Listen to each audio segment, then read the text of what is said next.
To those who can hear it, the sound means death.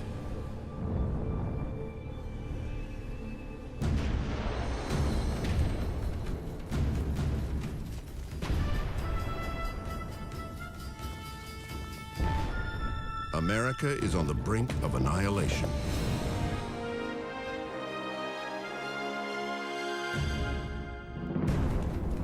An invading army is at the doorstep of one of the country's largest cities. Its capital has been ravaged, its defenses shattered. Only one thing stands between the enemy force and the nation's destruction: the will of 15,000 men and women determined to defeat America's first invasion.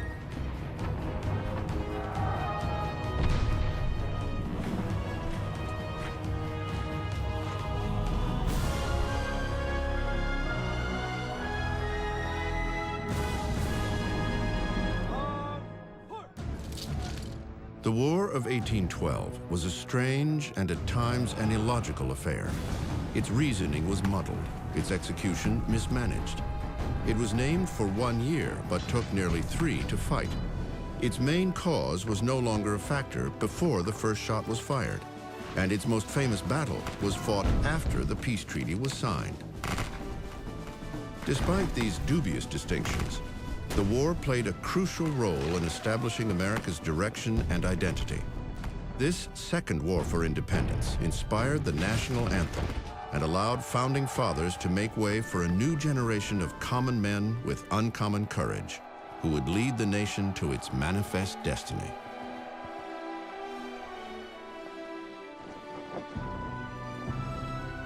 War of 1812 is important because it gave the United States a new standing in the world. It was 30 years after the American Revolution, and now the Americans had a chance to make a statement to the world and to show that they were truly independent. The War of 1812 is a defining moment for this country. It's the first war, the real big war since the Revolutionary War. Is the country going to survive the test of endurance, resilience, determination, unity?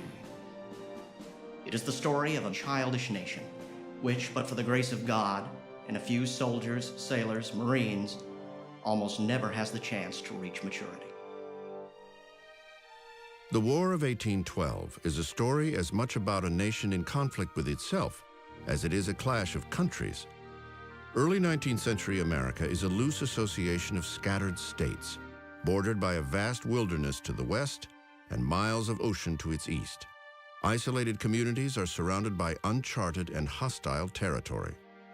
Americans are intertwined by one thread: shipping. We think of farmers and pioneers as only growing things for their own consumption, but Americans were deeply involved in commerce, even as farmers. One of the largest employers in this time was the maritime trades, shipbuilding, serving as sailors. This was a huge building block of our economy. But for most of the decade, that way of life has been on the brink of extinction. Great Britain has continually violated America's shipping rights on the high seas. At the top of a growing list of grievances, impressment of Americans by the British Navy. The British at this time are fighting an important war against Napoleonic France, and in order to fight this war, they need manpower for the Royal Navy. So they're stopping American ships on the high seas and forcing Americans to serve in the Navy. There were thousands of British sailors had deserted to the American Merchant Marine for better pay and conditions, and many of them take out citizenship. Britain does not recognize the right of any of its citizens to renounce nationality, and so they reply with the blunt instrument of their fearsome 1,000-ship navy. In 1807, then-President Thomas Jefferson had urged Congress to pass the Embargo Act, a law forbidding foreign commerce. But it backfired, hurting U.S. ports more than it did British trade. The act was repealed, and the impressments continued. In a 6-year period leading up to 1810, they forcibly haul off about 5,000 sailors from American ships. About 1,300 of these are later found to have been born in America. So you can imagine what this did to the national feeling. But impressment reflects a more extensive and dangerous tension between the two countries, something that never really ended after the Revolutionary War. Some of the merchants in the Northeast looked to the British as their great friends in commerce, but other Americans are very aware of a sense of animosity that lasts for decades between the two countries. And we know that the British are very eager to maintain some control in the Mississippi Valley. They are inciting the Indians, they're aiding them, and American settlers feel the British are the reason that they're being attacked by the Indians. The rising tide of resentment was about to become a maelstrom, and at its center was a man who realizes that war is quickly becoming all but inevitable. At just 5 feet 4 inches tall and only 100 pounds, a pygmy as one political foe described him, President James Madison is a slight man, but he is also the towering intellect among the founding fathers and the architect of the Constitution. Madison is a complex guy. He is not very impressive physically, short, he's known as Little Jemmy, but he's got a giant of a brain. This is really one of the most brilliant men on the stage in America at the time. But if you met him, you would think, kind of a cold fish. And I think maybe today we'd call him kind of nerdy, but he turns out to be a pretty capable president. But on June 1st, 1812, Madison will put that sacred document through a new and dangerous trial. This unlikely commander-in-chief will become the first president to ask Congress to declare war. In his message to Congress, President Madison lists the grievances justifying his call for war against Great Britain. They include interfering with trade on the high seas and inciting Indian attacks on the frontier. But the issue that stirs the most outrage tops Madison's list. British ships have continually violated the American flag on the Great Highway of Nations and have seized and carried off persons sailing under its protection. They spill American blood within the waters under our territorial control. But not everyone joins the battle cry of the war hawks. What had started as a clear injustice becomes bogged down in economic and political interests. Madison's conviction reveals a deep schism in a young America. Regions with conflicting interests are about to line up on both sides of the issue, with Madison caught in the crosshairs. Madison thought that the main political problem was the opposition to the war in New England.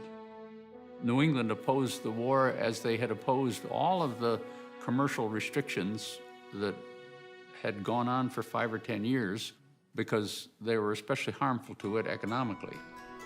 Congressmen from New England and members of the opposition Federalist Party argue that this war would threaten their seaport-based livelihood. They accuse the president of embroiling the U.S. in a pointless and costly conflict. Despite the chaos that grips Washington, on June 18, 1812, Congress acts on the president's request. Every Federalist casts a nay vote, but Mr. Madison gets his war. For many, it still remains an unpopular cause. Days later, demonstrators clash in the streets of Baltimore. Dozens are killed or injured. But for Madison, there is no turning back. He realizes the issue of impressment is just the beginning of what could be a reconquest of the young nation. The decision to go to war is a battle for the soul of America itself. Madison felt, many did, that if we lost, we would lose independence. And the peace terms that Britain later proposed for the war when they thought they were winning indicated that they would reclaim American territory. Ironically, the conflict might have been avoided altogether if communication had been quicker. 2 days before Congress votes to go to war, Great Britain revokes the law authorizing impressment, thus eliminating America's main grievance. But by the time the news reaches Washington several weeks later, it is too late. The United States has entered its First World War. Despite their militant fervor, the war hawks and other pro-war Republicans ignore one glaring fact. the United States is completely unprepared to wage war. We have long been habituated to despise the Americans, sneers a British officer, as an enemy unworthy of serious regard. At the beginning of the War of 1812, the American military is practically impotent. It is a collection of small companies scattered around the United States. It is a constabulary force designed to police and enforce America's laws, but it's really a token force. Actually, they're more of a danger to themselves than to the enemy, from inept leadership. The officers who have served in the Revolution have now died away or retired, so this is a whole new generation of leadership, none of which has seen substantial combat, all of whom underestimate the substantial challenges they'll have to face. On the other hand, the British Army is at the height of its professional competence. The troops are well trained, they're well equipped. Their officer corps, unlike the American officer corps at the beginning of the War of 1812, is young, quite young, yet very experienced. What makes the British Army the best is determination, refusal to accept defeat. In the face of everything that might sensibly say, "You are gone," the British will stick at it and will continue until they succeed. And yet another glaring drawback faces the United States. It has no real navy to speak of. The British Navy's a huge problem. The Americans are never going to be able to create anything to compete with the size of the British Navy. So what do? We do have sailors. We do have merchants. We do have entrepreneurial, successful business people. So the Congress encourages privateers, people to go out privately and raid British shipping, hoping to kind of level the field. On the international scene, the American people of 1812 are viewed as unsophisticated, disorganized, and unrealistic. And that is just how they will fight this war. The disparity between British and American forces becomes immediately apparent in the days following the outbreak of the conflict. Just weeks after war is declared, military commanders target Britain's last stronghold in North America, Canada. The war hawks in Congress were already getting aggressively interested in Canada. They thought this is their way to get back at England for what they saw of insults to the American flag, impressment of seamen. They thought Canada would be easy pickings. What are they thinking? We've got 7.5 million people in the United States, and that's still not enough to settle all the land we have. Why are they casting an eye on Canada? We don't even have militiamen who are willing to cross that border. What many had once predicted would be a matter of mere marching turns into one of the biggest blunders in American military history. America is ill-prepared to defend its western borders, and the opening years of the war are just a series of unmitigated disasters for the young nation. Mackinac Falls, Dearborn Falls, Detroit Falls with virtually no resistance by the Americans. America simply cannot stand up to the military force of Great Britain during this time. Of all the forts to fall, Detroit is the most disastrous. 2,000 men surrender without firing a single musket. It is an ominous beginning to what would become a confusing and drawn-out engagement. The one bright spot in these early days comes from one of the few ships of the non-existent U.S. Navy. Just 3 days after American forces surrender Detroit, the USS Constitution finds the HMS Guerrière off the New England coast. For the crew of the Constitution, the battle is intensely personal. The Guerrière is one of the most famous of the ships noted for impressment. Over the next 3 hours, the two slug it out. When solid shot fired from Guerrière's guns fails to penetrate the Constitution's solid oak timbers, the American vessel earns its immortal nickname, Old Ironsides. The Constitution returns to Massachusetts a hero, and a conflict that began in a political haze has its first real victory. It would be short-lived. As the War of 1812 drags into 1813, the campaign to conquer Canada has mostly misfired. But that April, the Americans enflame the British and set the stage for the most dramatic act of revenge in the war. On April 27th, American troops attack York, the capital of Upper Canada. and set fire to the Parliament building. The British will not forget this act of devastation. Just 1 year later, they will launch the first invasion of the United States and bring the war right to President Madison's doorstep.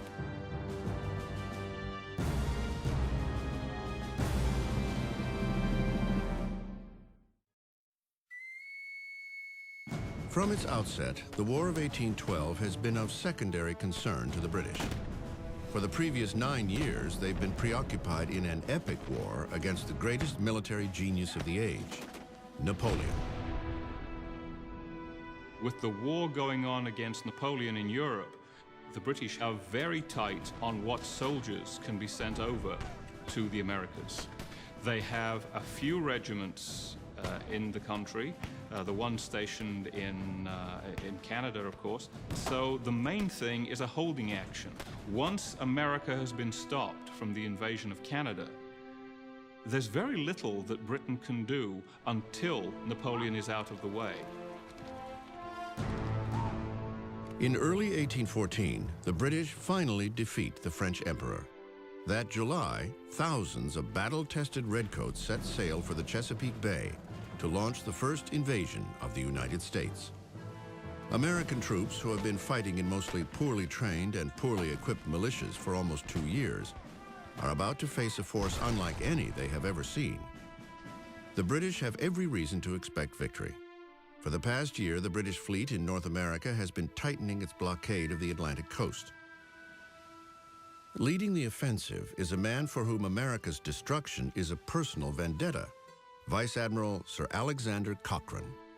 Sir Alexander Cochrane has a very strong distaste for anything American. This is actually brought about because he had a cousin killed in the American Revolution. He himself was in the Navy at that time and fought against the Americans, and this has conditioned him to have what would really be seen as almost an obsession about the Americans. In 1814, from the deck of his flagship, Cochrane had issued orders that reflected the pending British onslaught and his personal obsession. Destroy and lay waste such towns and districts as you may find assailable. I want to give the enemy a complete drubbing before it's all over. Vice Admiral George Cockburn carried out Cochrane's orders with merciless efficiency. There's an interesting quote from Admiral Cockburn where he suggested that Americans should be treated like a naughty spaniel. That is to say, if it snaps at you, you hit it on the nose. And this is exactly what he was doing. In the spring and summer of 1813, Cockburn launches raids at will along the Chesapeake, plundering villages before burning them to the ground. It is just a sampling of things to come. The British are wreaking havoc on the American countryside. There's virtually no opposition. The American military presence is not in the Chesapeake in the way it should be. All important regular assets are up along the Canadian border. So it's up to the Maryland, Virginia militia to defend an extensive border. They can't keep up. Some of these soldiers are just thugs. They are burning homes. They are raping women. The countryside is devastated. The people are horrified. It's almost like a game to Admiral Cockburn. Let's see what we can get away with here. The fear of more British raids and news of thousands of redcoats on the way soon reaches the capital. This new attack is a complete surprise for Madison. His administration is in turmoil, and he hesitates to act, mainly because of one man. The capital remained undefended, and the principal reason was the Secretary of War, John Armstrong. He was one of those characters history throws up time and time again. Men who believe that their judgment is best for everybody else, even when reality to the country stares them in the face. By God, they would not come with such a fleet without meaning to strike somewhere. But they certainly will not come here. What the devil will they do here? Armstrong insists the British will strike Baltimore, a major commercial center, not the capital.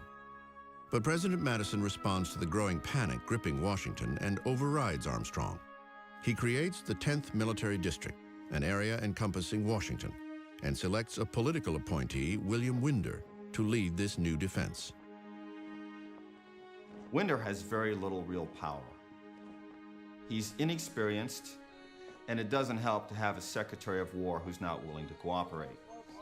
As a result, Winder has probably 500 regular troops at his disposal and no militia, because the Secretary of War will not let him call out the militia from Maryland and Virginia unless of dire immediate emergency. That emergency becomes a reality on August 19th, when 5,000 British troops land at Benedict, Maryland, less than 25 miles from Washington. The path to the capital is clear. The capital itself is like tethered prey. And as the British began their march west, fear is overtaken by terror in Washington, and terror becomes pandemonium, because this is a defenseless city. In the chaos consuming the capital, President Madison issues 2 orders: concentrate troops as quickly as possible and remove all government papers from the city for safekeeping. That task falls to clerk Steve Pleasanton. He hurries to buy coarse, durable linen, which he orders cut and sewn into book bags. And into these, he and others gently put, believe it or not, the Declaration of Independence, the Constitution, international treaties, and George Washington's correspondence. While this is being done, the Secretary of War, John Armstrong, passed by and rebukes Pleasanton for being an alarmist for thinking the British were on their way to Washington. Pleasanton, unintimidated, says that it's more prudent to try and protect the documents of the revolutionary government. Armstrong seems to be the only person not fleeing or trying to defend Washington. At the seat of power, cabinet members leave the capital and head into the city. Secretary of State James Monroe volunteers as a scout. Even President Madison rides into the countryside to rally the troops. General Winder rushes everywhere, desperately trying to determine where the British will strike. With each new report, he exhausts his men with countermarches. General Winder decides to make a stand to defend Washington 10 miles from the White House. And here, on the eastern branch of the Potomac, is where the fate of Washington is going to be decided. Winder makes his stand at Bladensburg, Maryland, just 6 miles from Washington, in what will be one of the most notorious American military embarrassments of the entire war.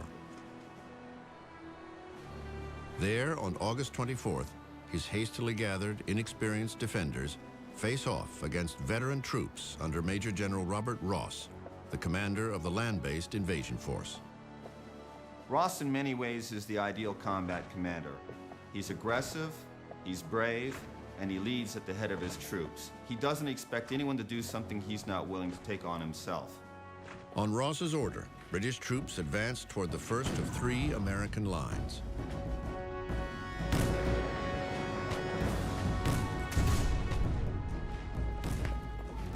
They quickly outflanked the defenders and forced them to retreat. As the British moved toward the second line, American artillery blasts the oncoming light brigade. Despite this deadly onslaught, the second line begins to break. Most of the British soldiers under Ross are veterans of the Peninsula War. They've been up against some of the best troops in the world, the French.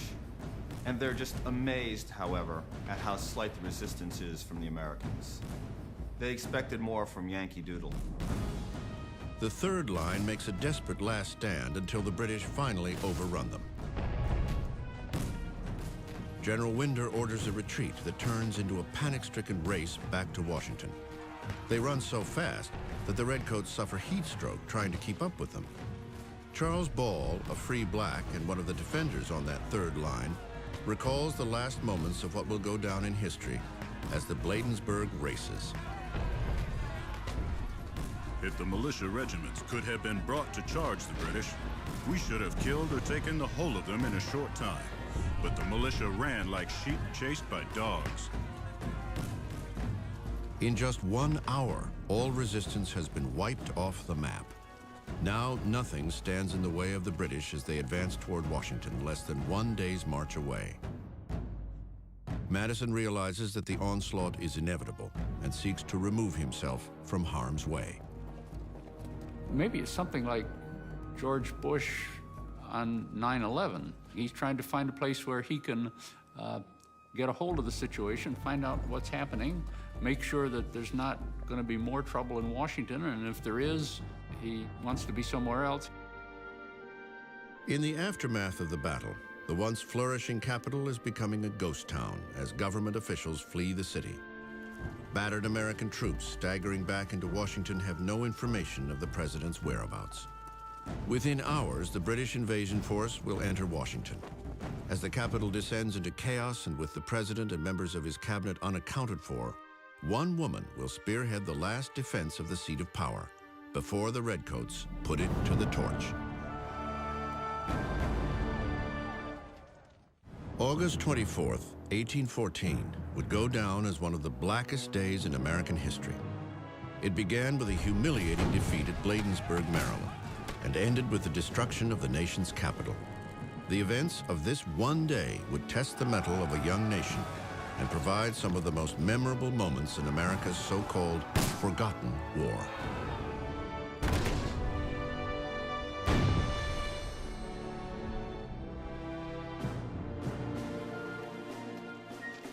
While the British overrun American forces and advance on Washington, just 6 miles away, one woman remains firmly entrenched in the White House, the First Lady, Dolly Madison. Dolly Madison is my favorite character in American history. And the reason is this woman is not only courageous and heroic, risking her life to save things for posterity. This is a woman who is beloved, the most beloved woman ever to occupy the White House, admired and respected by the rich, absolutely beloved by the poor. Dolly and James Madison make up one of the oddest couples in Washington. While the president was bookish and introverted, she was the life of the party. She loved to dip snuff, play cards, and scoop ice cream, all while modeling the latest fashions. But don't think of her as someone who is superficial. People think of her as someone that they respect. They understand that she has the ability to bring out the best in her husband. She makes the president more approachable. She helps bring factions together within the Republican Party. She's a very astute and very charming First Lady. But within hours, the British would be at the doorstep of the house she had transformed into the center of Washington society. She receives word from her husband, who's out rallying troops. Evacuate the White House.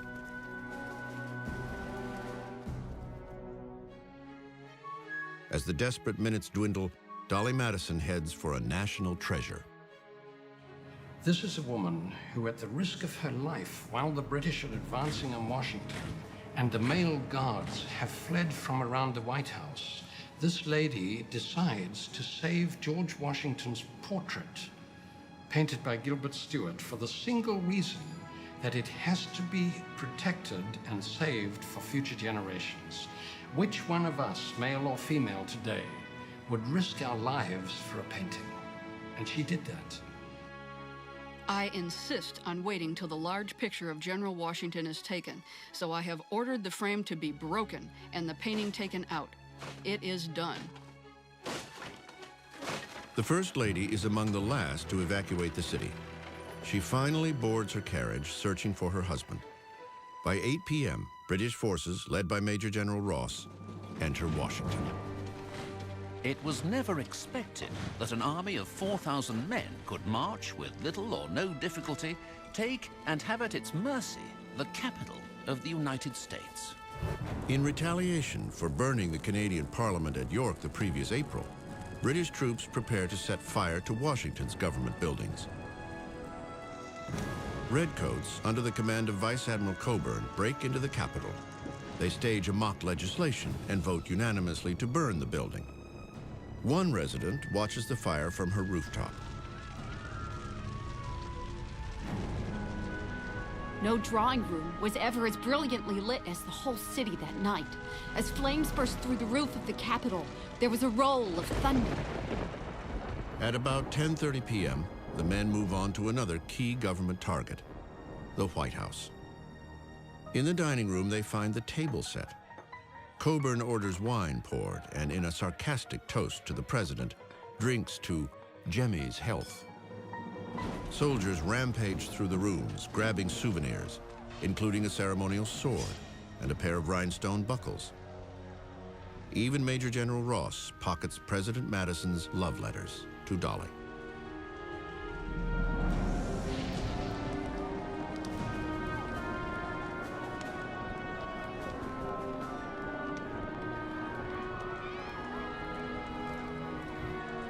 Outside the mansion, the Redcoats pitch their torches through the windows, engulfing the White House in flames.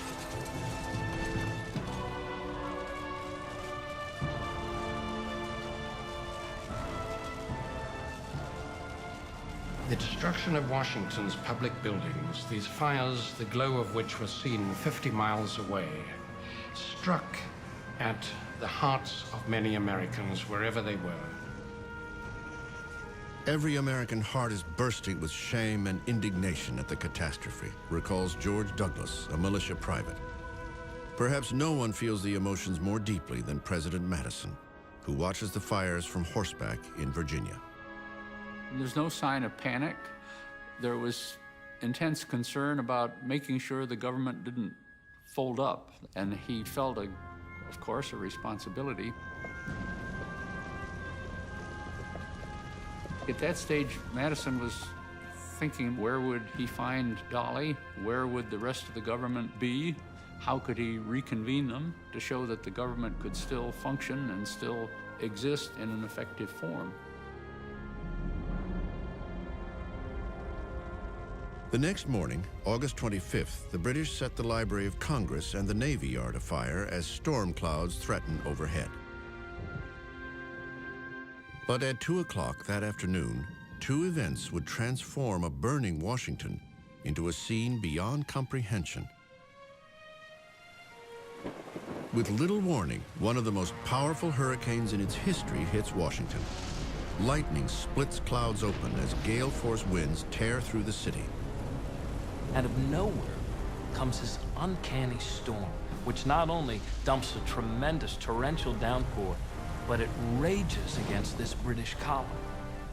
One redcoat recalls the fury of this perfect storm. Our column was completely dispersed, as if it had received a total defeat. Some of the men flying for shelter behind walls and buildings, and others falling flat upon the ground to prevent themselves from being carried away.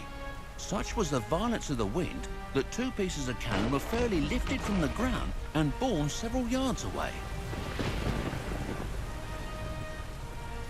What has started out as a blessing is about to become a catastrophic event of epic proportions.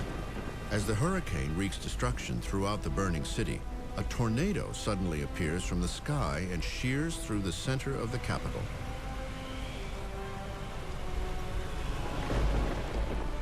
For 2 hours, the immense storm rages through Washington, dousing most of the flames that have turned the Capitol into an inferno. We now know a tornado actually touches down like the wrathful hand of God from the Old Testament and inflicts more casualties in the middle of that British column than they even suffered in Bladensburg.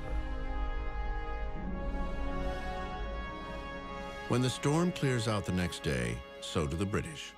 The invasion force returns to Benedict, Maryland, a battered and bewildered unit. Meanwhile, the President and First Lady finally reunite at a roadside tavern. They return to Washington on August 27th and view the devastation. In just 24 hours, a capital that had taken 10 years to build had been reduced to a charred wasteland. The White House is now a smoldering, roofless shell. The Madisons realize that they will never live there again. Dolly's depression turns to bitterness, and the president condemns the British as damned rascals.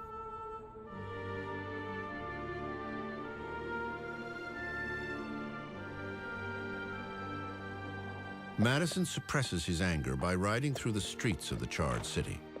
Our good president, observes banker John Barnes, is out animating the troops and encouraging the citizens not to despair. In some ways, the war was the making of Madison as a president that connected to the people. He always was a brainiac. But with the burning of Washington, he is connecting to people in a very heartfelt way. He cares about them. He gets a sense that his constituency actually responds to him as a person, and that's the first time. He was a pretty formal guy. Madison had just gone through a trial to rival their own. He had never been in good health, but now he had just spent 4 days on horseback with little or no sleep, rallying troops and doing what he could to defend his country. Some Washington citizens urged the president to relocate the capital to Philadelphia, but he refuses. Instead, Congress meets in a hotel while the president calls a cabinet meeting in the post office, the only government building spared. Madison confronts his Secretary of War, John Armstrong, who many blame for leaving Washington vulnerable to attack. Armstrong resigns. Madison replaces him with Secretary of State James Monroe.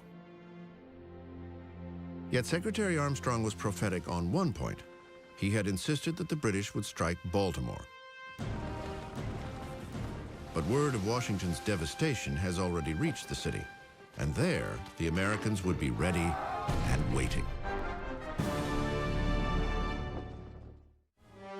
September 10th, 1814. Just 2 weeks earlier, Washington was decimated, its army virtually non-existent. The destruction of Washington has spread fear over the Chesapeake Bay, especially in Baltimore, a city the London Times calls a nest of pirates.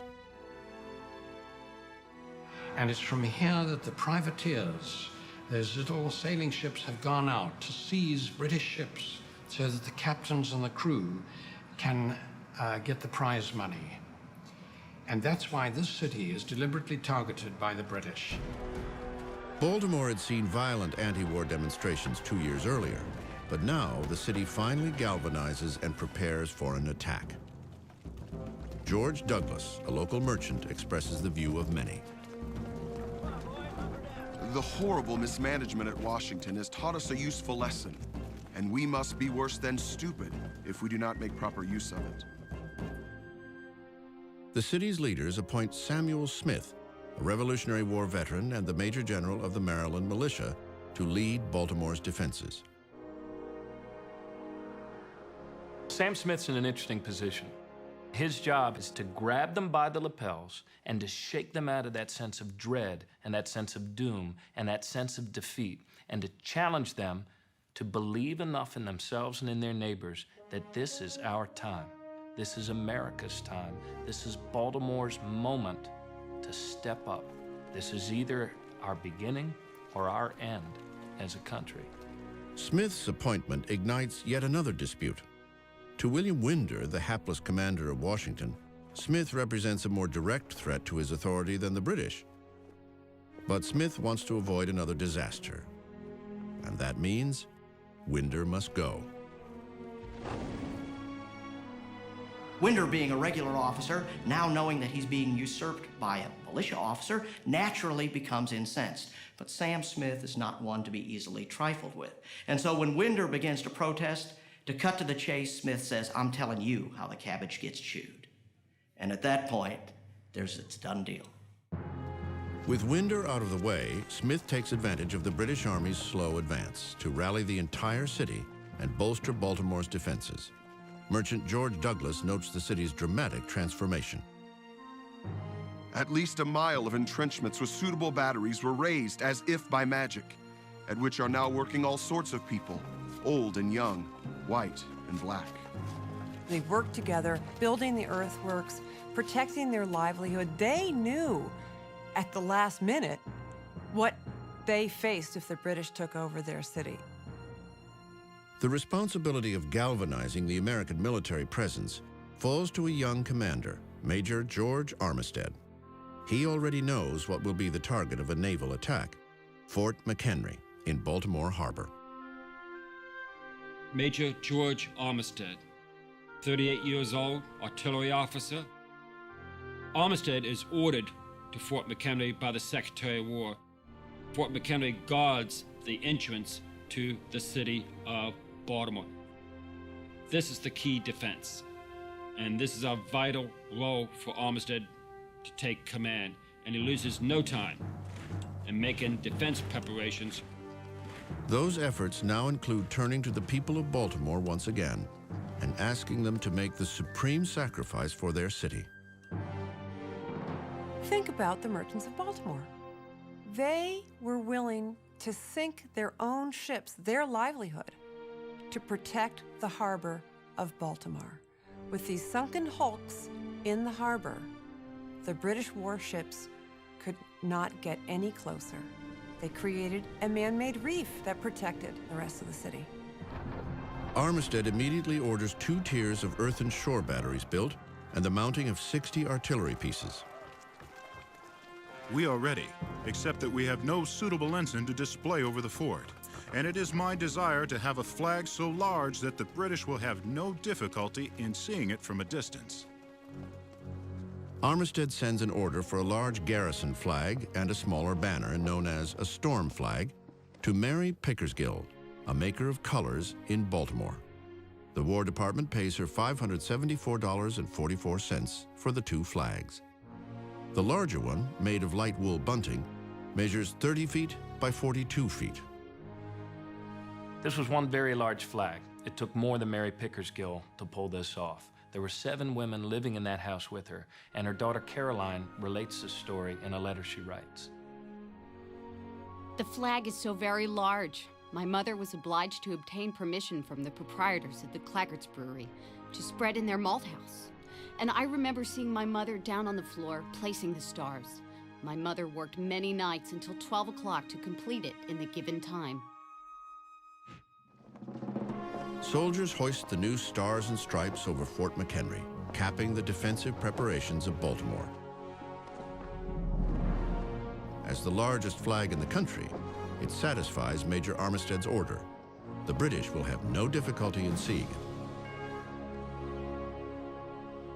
By 10 o'clock p.m. on September 10th, the city settles in, the entire area shrouded in an eerie silence.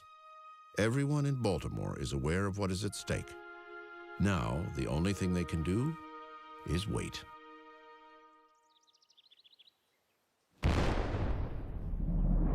At noon, an alarm cannon blasts a warning to the city, shattering the quiet of a Sunday afternoon.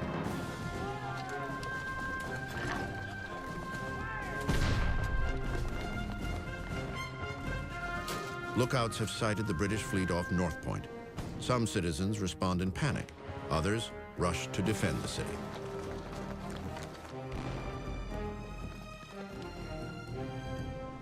The attack on Baltimore calls for a combined land and sea assault.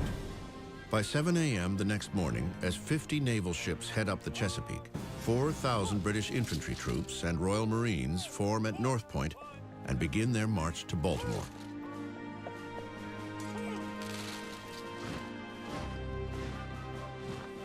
Marching in the hot, humid conditions of a Chesapeake Bay summer would be hard enough as it is, but marching in a woolen uniform with equipment, musket, 60 rounds of lead balls, haversack, knapsack, water canteen, was absolutely draining to the soldiers. A number of them died by the side of the road. Undaunted, British Commander Major General Robert Ross, flushed from his overwhelming victory at Bladensburg and the burning of Washington, presses on. When informed that militia make up the majority of American troops, he declares, "I don't care if it rains, militia." He will soon regret those words.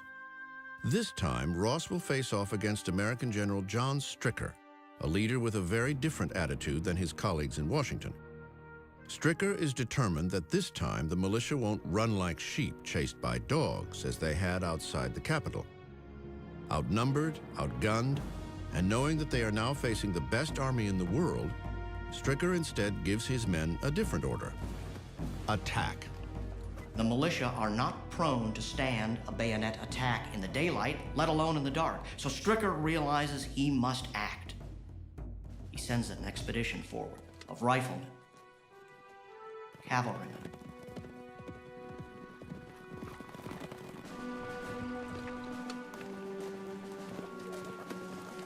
they detect the British, and they begin to fire. The Battle of North Point is now joined.